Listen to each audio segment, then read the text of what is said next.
What up, y'all? It's your boy J-Mo. My name is David McFadden, aka DJ Dowdy. This your boy Vaughn. This is Carl. It's your boy Tomo, man, aka Next Level Tomo, aka your favorite Cowboys fan, aka I don't even know why I still root for the Wizards, but I'm a Wizards fan. This is the #1 Wizards fan, Devin, and you're now watching Refuse to Lose Sports. Refuse to lose sports. Refuse to lose sports. Refuse to Lose Sports. Refuse to lose. With my man Joe. We refuse to lose.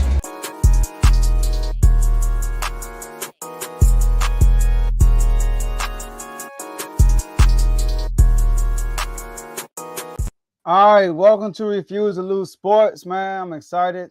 It's early in the morning compared to the show normal hours, 9:37. And we got Tomo on. What's good, Tomo? Ain't too much, man. What's going on? What's up? What's up? So yeah, y'all, the NFL Week 7 just wrapped up last night. We had a surprising win. I don't think a lot of us didn't have, except for hashtag Cav Watch, had the Bears winning last night, right? But the Bears put it off. But we had a lot of stuff happen over the week. Some disappointing losses from some legends.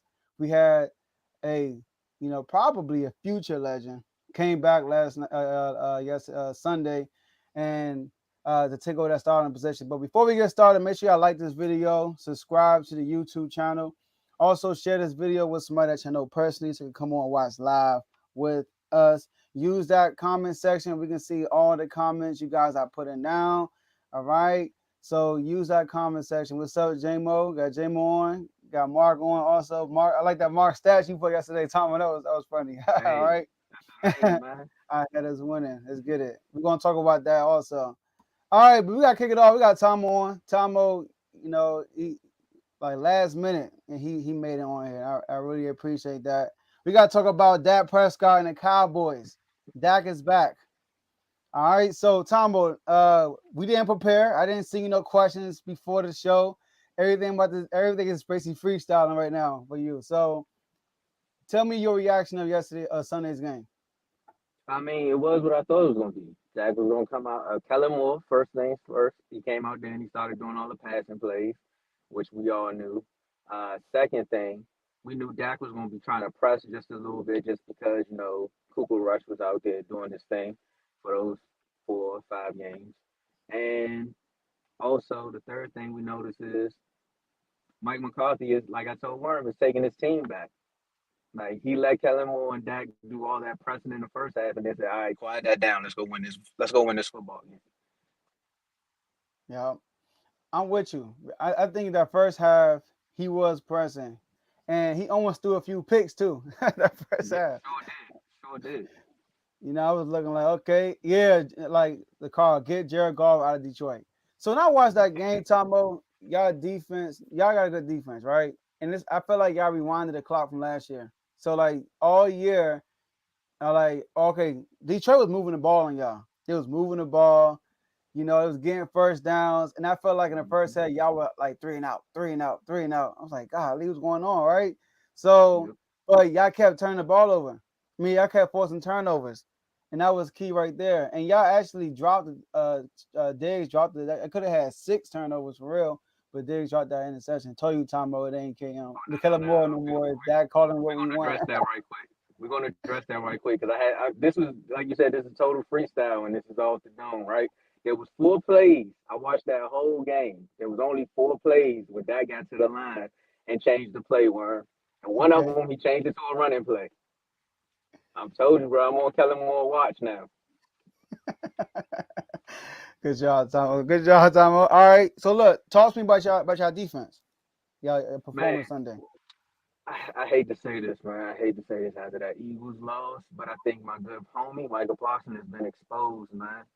Watching that game on Sunday, watching the Eagles game and how they did those screen passes to him, and they was just attacking him with the RPOs. Detroit definitely came in with that same game plan, but they didn't do the whole RPO because Jared Goff can't run. So they did more so screenplays. And one screenplay where Michael Paulson made the play of the day, you could see it. They caught him. He was over there. He was guessing. He hesitated, and then he went back and made the play, which is also a little sad that he was 8 yards behind, and Van Der Esch was right there, and Michael made the play. But we're not going to talk about that. Dallas definitely needs some linebackers ASAP. So Yeah, I ain't gonna say he's been exposed, but there's a blueprint out there now that if you want to slow Micah down, RPOs and screenplays, man, those is killing him.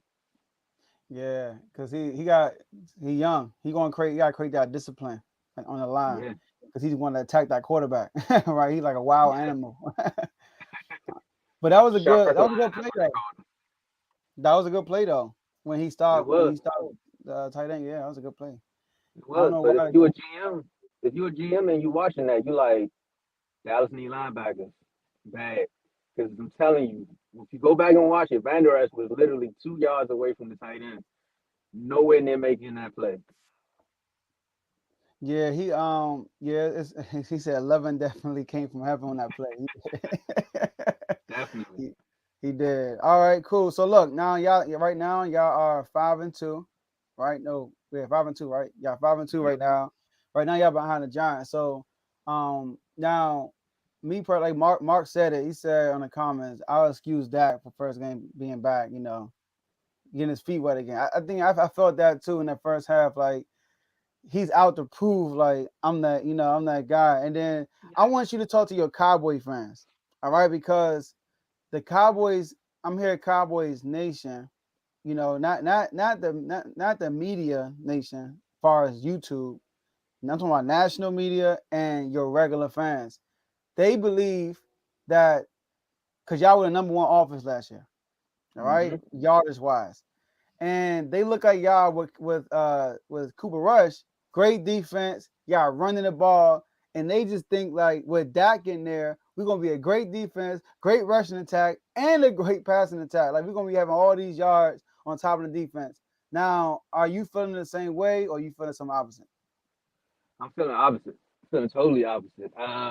This, man, we've been doing panels. I've been coming on for weeks. Been talking trash. I've been having to own up to some of the trash I've been talking. I shouldn't have ate them wings last week, but bro, this team, the Cowboys team reminds me of a Packers team outside of Aaron Rodgers because we know like he's the greatest quarterback ever. But it reminds me of that Packers team that went to the Super Bowl where the offense was status quo, but the defense was also making plays when they needed to. Mm, And I feel like we have a solid team, but we're missing three things. I said the linebacker earlier. We're missing a wide receiver that can make a big play. Like CD and Michael Gallup, they're good wide receivers, but we're missing like actual receivers that'll go up and make a play. Mari, okay. Yep. Well, Amari would play when he at home, but we talking about like he wasn't a good receiver, but like a Dez Bryant, like when it's up and there's four people Yeah, I around, got he you. gonna go up and try to go get the ball. Like there was that interception that Dak almost threw. CD just moved out the way, like nah, I'm good. And then the third thing is we need a defensive tackle, man. If we can get a run stopper, this team is we good. So to my Dallas fans out there, there's not a lot to worry about, but there's also a lot to like be hopeful for. Yeah. All right. Cool. So to what you said about Dez Bryant igniting the crowd, I think those type of plays ignites the crowd too. And y'all Yeah, needed that against the Eagles. That last interception Cooper Rush threw. CD Lamb was like, I ain't got no, I don't want no parts of this. All right, like he could have at least made a play or deflected or something, but he just let that thing go. All right, yeah. so talk to me. Last thing, I'm gonna let you go. I like I do whatever you get off the show. Talk to your Cowboys Nation once again and tell them about how you feeling about y'all Cowboys going far. I'm going further in the season. Right now, like I said, y'all 5-2. Y'all are third in the division. The Giants are 6-1, right? And the Eagles are 6-0. So talk to your Cowboys Nation. Man, this division can go two ways, man. The Commanders are finding their winning ways again, y'all. But one thing we can recognize, and Dak said it, is like, hey, I don't have to press anymore. Like my defense, we can kick a field goal and the defense can get us the ball back. Like as long as we play with that mentality, y'all, that's the hope that we have. Like I said, the thing to worry about is that moments, bro. But where people are figuring out how Michael Parsons plays fast and quick screens, and if we have nobody in the backfield to help, it's gonna be a long season. But hey, man, we're still making the playoffs.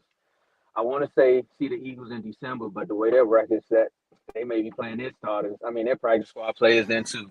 Look, and why? And how are the Giants winning games? That's the question I got for everybody else. How are they winning? Yeah, the Giants, the team you keep them around, they're gonna find a way to win. That's exactly what they've been doing all year, basically. So I don't care what it is. If they down by one and they down by 7, they score a touchdown, they're going for 2. All right, Exactly. so yeah.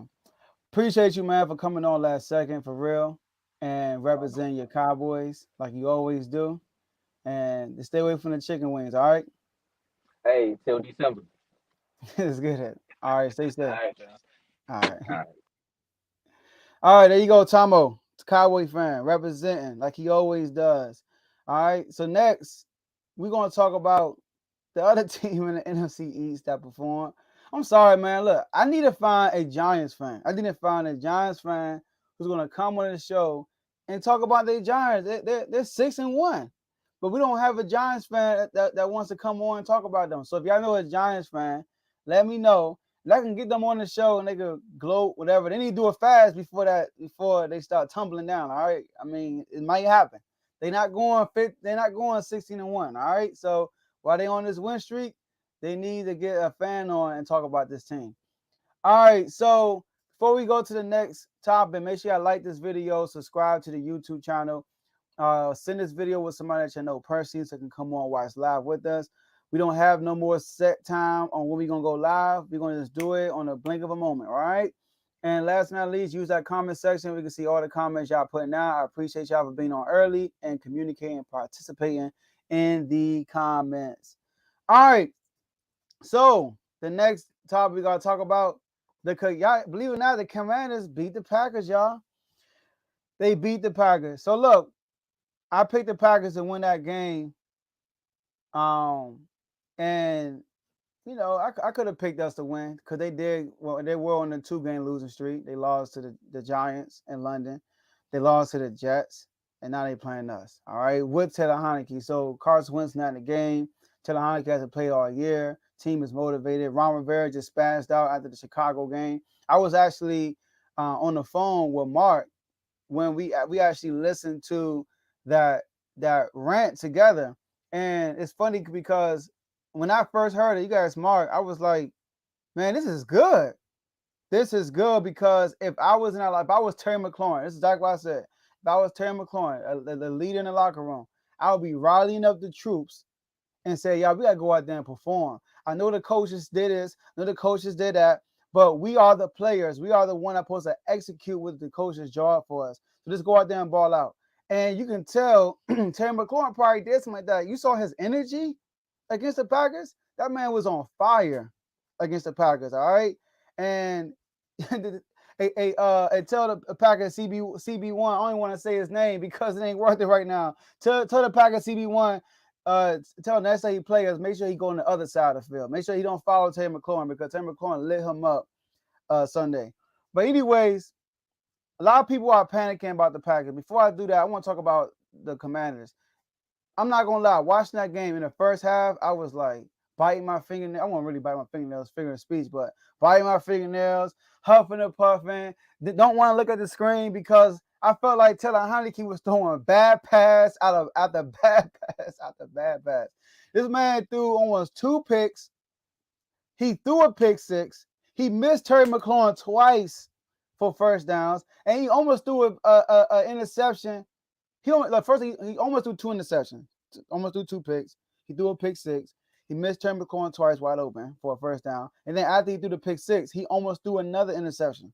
So I'm watching this game like, come on, what's going on? When he threw the pick 6, we're down 14-3.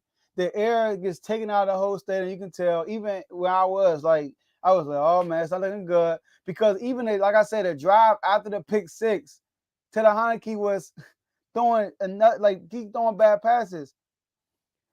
But then he caught a rhythm, y'all. He caught a rhythm. One thing about Taylor Heineke, like I said last week, he is, I'm going to address that, Carl. Aaron Jones only had 8 carries. I'm going to address that. So Taylor Heineke is he sparks fire within the organization. He plays over the edge. All right. I mean, he's a guy that's not supposed to be there. So when he plays, Terry McLaurin said it, he plays every game like it's his last game. So the team loves that, right? That's why they like Fitzpatrick, because he plays with fire. Like a dude, like, you know, that's why they like people like quarterbacks like that. And with our situation, playing with our third center, we got an injured tackle. I mean, our offensive line is depleted right now. We need a mobile quarterback at this moment. All right. So Taylor Heinicke is a better fit right now, only because he could buy time, which he did. Let me tell you how crucial buying time is. On that last drive, when we kicked that last field goal before we kicked it all to the Packers on that last drive, it was third down, and we were in the red zone. Third down. Taylor Heinicke avoided a sack, threw the ball away, and the crowd was cheering because he could avoid the sack. Carson Wentz couldn't do that right now. He's not mobile at this point in his career. So I'm excited about that win and going forward. All right. I think our schedule favors us. We play the Colts next week, who's putting a backup in.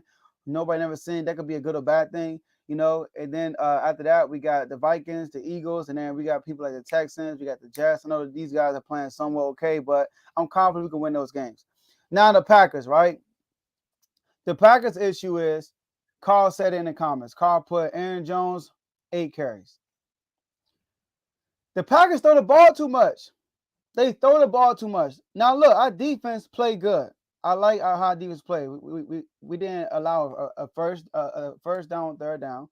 All right. Now, we did allow 2 because of penalties, but outside of those penalties, we did not allow a first down on third down.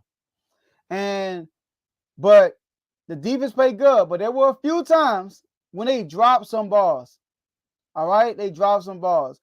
And the Packers know that going into this game. They know that they have receivers who can't hold on to the ball. So why are you throwing it a million times? They ran the ball 12 times for 38 yards. I think 38 yards or 36 yards. 12 times for 38 yards. But at times when they were running the ball, they were getting yardage. But in the NFL, you have to be disciplined, because you're gonna throw it. I mean, I don't know. Think about this. The Packers throughout the whole game, they either had the lead or they were down by 1 possession throughout the whole game until 6:40 left in the fourth quarter. But yeah, you throwing the ball a million times. And you're right, Mark, because you got A-Rod.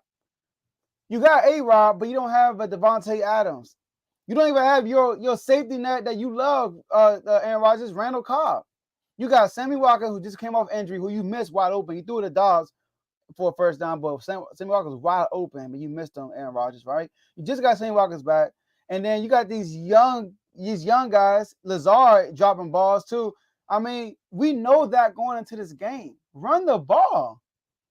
Run the ball. They basically built us out by throwing the ball a million times. That's how I look at it. If they would have ran the ball and kept control of the clock, they probably would have won that game. But yet, they want to throw the ball a million times. So that's the Packers' issue. The Packers' issue is they're not being committed to the run. Now, we know they have a lot of issues. They have an offensive line that's depleted. So do we. All right? They do have receivers that's hurt. Randall Cobb is hurt, right? They don't have a legit receiver right now, right? And their defense is not playing at the level they should be playing right now. So we know this going into the game. Run the ball. Run the ball. Putting too much pressure on Aaron Rodgers to make a play. Because he made some plays, some good throws, but they were not capitalizing on those throws. All right, so I want y'all to know that the Commanders are 3-4. The Ravens are 4-3. I just want to put that out there, all right? I'm not saying we better than the Ravens. I'm just saying. They say you are what your record is. We 3-4, and the Ravens are 4-3. So the Ravens are 1 game better than us. I just want to put that out there, Carl. All right, so that's it with us. All right, the Commanders. I'm not gonna say too much. I'm not gonna gloat about that win. We're going a 2-game winning streak. All right, like I said, we are 3-4. We're 2 games behind the Cowboys, 3 games behind the Giants, 4 games behind the Eagles. All right, so it's a long season. We're not even halfway yet. All right, halfway is next week, so we're not even halfway through the season yet. So, and people were jumping off the ship. Now, if we would have lost to the Bears, I would have jumped off the ship. But I said the Bears, we had to beat the Bears, and we beat the Bears, and now we're on the roll. Let's get it. All right. So, like this video, subscribe to the YouTube channel. Send this video to somebody I know personally so they can come on and watch live with us. Use that comment section. Yes, you're right, Mark. It's a long season. Use that comment section. We can see all the comments you guys are putting down. And like I said, we are not doing a set time for these lives. We are doing them on the spirit of the moment. All right. So the next thing I want to talk about, and the last thing, is the other quote unquote, not quote unquote, he is the other legend. And that is, sorry, not Dak is back, but the Panthers beat the Buccaneers, y'all. What's wrong with the Bucs? Talking about, are the Bucs 3-4? What's the Bucs record? I think they're 3-4 also, if I'm not mistaken. All right. And the Packers. Wow, that's crazy. So, yeah, welcome back to it. Run, bro. I agree. Run the ball. You're right. Welcome back to it. Hey, Tua's back. All right. I thought that would be a blowout game, but it was a close game. Came down to the end for real. But back to Tom Brady and the Bucs. They have the same issue the Packers have. They throw the ball too much, and it's because they got Tom Brady. Now, I don't know if it's Tom Brady doing this. I don't know if it's Brian Leftwich doing this, but somebody need to change that. They're not disciplined running the ball at all. Now, when I watched that game yesterday, first of all, Tom Brady was 32 from 49. He threw the ball 49 times. 49 times for 290 yards. I think Tom Brady averaged like 5 point something yards per throw. All right? Per completion, I mean. All right? So 290 yards. Now, they threw the ball 49 times and ran the ball 14 times. He said Tua threw 3 picks. Yes, he did. All right? It's his first game back, though, like he said. All right? So, Tom Brady threw the ball 49 times. They ran the ball 14. Now, Godwin he took a handoff, and Tom Brady scrambled one time. So basically they ran the ball 16 times. But they run it back. They ran the ball 14 times. Y'all know when they beat the Cowboys 19-3, they set up for field goals. They did not go for it. They set up for field goals, and they ran the ball. They ran the ball 33 times, I believe, against the Cowboys. But outside of that Cowboys game, they're averaging like 14 rushes a game, around that. 14 rushes a game. Now, there was a time in the game when the score was 7-0. The Bucs had the ball in the red zone. It was 4th and 2, and they decided to go for it, and they didn't convert. Kick the field goal. You know your offense is struggling all year. Y'all are struggling to get points. Y'all struggle in the red zone. Take the points and trust your defense. You're playing the Panthers. Put pressure on them. But when you go for it, the score is 7-0, then you don't convert. You're energizing that team. And guess what? They come down, they go up 14-0. Now it's the fourth quarter, it's 14-0. You get into the red zone, you go for it, you convert, but then you don't convert for a touchdown. You set up for a field goal. Now the score is 14-3. But guess what? In the fourth quarter, the Panthers are not getting worried. They're up by 2 possessions. Now, if you would have kicked that field goal earlier in the game, it would have been 14-6. And now you're putting pressure on that Panthers defense to do some on offense. But yet, it's 14-3. They're playing loose. Then you got PJ Walker over here looking like Tom Brady completed this threw a dime on the corner end zone, and they won the game basically. All right, Brady needs to go home to his wife and them kids. All right, that's what Carl said. All right, so that's their issue. Their issue is they are throwing the ball too much, and last year they threw the ball a million times, and they were not good last year, in my opinion. They were beating up on a lot of bad teams. All right, and look what happened when they got to the playoffs. They looked terrible. So they need to run the ball more often. Because I look at the Panthers, they threw the ball 22 times, ran the ball 27 times. I mean, when you run the ball 27 times, QB wise matter. When you run the ball 27 times, eventually you're going to break off with a run. You're going to break off with a long run. That's what happens. But if you get your running backs only 14 opportunities spread out throughout the whole game, it's like you're not giving your running backs an opportunity to get a rhythm and to break off a big run. So the Buccaneers and the Packers will be good if they run the ball. the Buccaneers are good only because their division is not doing well right now. The Panthers are the Panthers, right? The Falcons are the Falcons. And the Saints, I mean, they are a disappointment this year to me. All right. Jameis Winston's hurt once again, but when he was playing, he wasn't playing that good. So the Saints are the Saints. And Michael Thomas is hurt once again. All right. I think this is like 3 weeks in a row that he's been hurt, or 4 weeks in a row, if I'm not mistaken. So the Tom Brady is good. Now the Packers got to pick it up because the Vikings are on the roll. And they already beat you in week 1. All right. Now the Packers play the Bills. The Packers play the Bills this Sunday night coming up. Let me know who you think will win that game. A lot of people gonna pick the Bills, obviously. The Packers are underdogs by 10 points. And then you have the Buccaneers playing the Ravens Thursday night. Let me know who y'all got winning that game also, Buccaneers or Ravens. So my thing is, right, it's a daggone net flying around my camera. All right. So believe it or not, right now I'm feeling like the Packers are going to upset the Bills, y'all. All right. I'm not just saying that because I picked the Packers to win that division. I just have a feeling that they're going to come out and win that game. I like what Aaron Rodgers said in the press conference. He came out and said, listen, this might be good for us. Nobody expects us to win. Everybody expects us to get exposed Sunday night. Let's see what happens. So that's that. All right. So that's all I got for y'all today. So look, y'all, like I said, like this video, subscribe to the YouTube channel. When we end this live, I'm gonna break it up into small clips, individual clips, so you can go back and watch it. But send this video to somebody that can go back and watch this live. All right. Appreciate Tomo for coming on the first segment, last minute. Appreciate that once again. All right. And appreciate y'all for using our comment section. All right. Y'all was lit in the comment section all morning. So I appreciate that. And yeah, most likely we'll do another live about the next live gonna be an NBA type live. Not in the game, but NBA live on YouTube. All right. And unless the NFL, something crazy NFL breaks out. So that's all I have for y'all today. And I'll see y'all next episode.